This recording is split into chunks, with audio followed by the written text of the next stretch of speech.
Bonjour, nous sommes le jeudi 27 août 2026 et le sujet est le sud-est de l'Asie, avec notamment Singapour. Chaque enfant recevra près de 70 000 $. Singapour augmente massivement ses aides pour relancer une natalité au plus bas historique, mais ne pourra pas se passer d'immigration. Ce qui est le cas de toutes les sociétés de type occidental, très productives, passent beaucoup de temps à travailler, et la natalité diminue. Alors que le taux de fécondité par femme est tombé à un niveau très faible, la cité-État a dévoilé un ensemble de mesures pour doper sa natalité.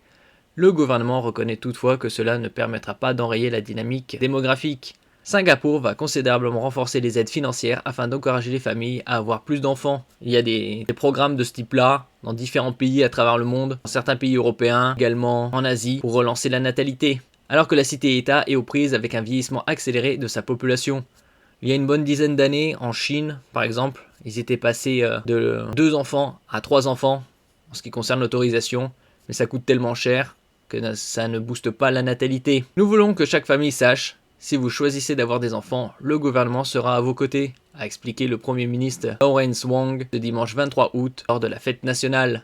N'oubliez pas de vous abonner pour plus de news nationales, européennes et internationales sur ce monde dans lequel nous vivons. Tous les Singapouriens pourront désormais recevoir jusqu'à 47 000 € d'aide financière pour chaque enfant jusqu'à 17 ans. Un versement sera notamment fait à la naissance de 10 000 $ singapouriens, 6 700 €.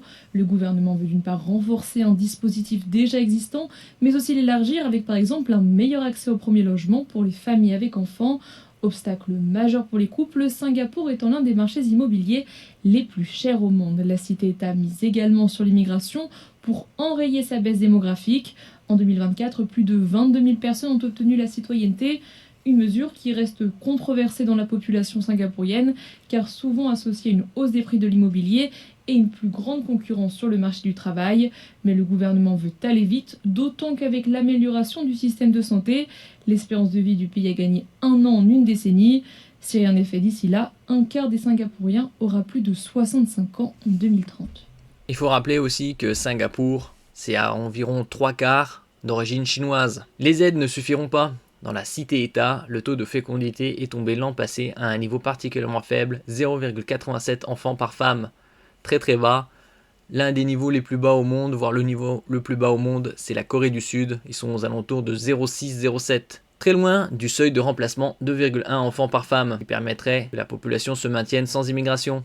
En 2025, moins de 30 000 enfants sont nés dans ce petit État de 6 millions d'habitants. Au plus bas depuis l'indépendance de cette ancienne colonie britannique en 1965, ce chiffre chute très rapidement, moins 23% depuis 2021.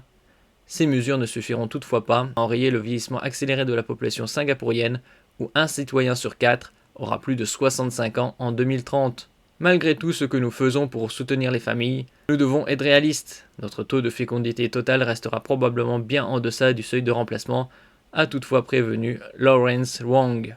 Ce dernier défend donc le recours à une immigration prudente et contrôlée. Tout cela signifie que dans les années à venir, notre population totale augmentera plus lentement, et notre population active augmentera également plus lentement. Merci pour votre écoute, et à la prochaine.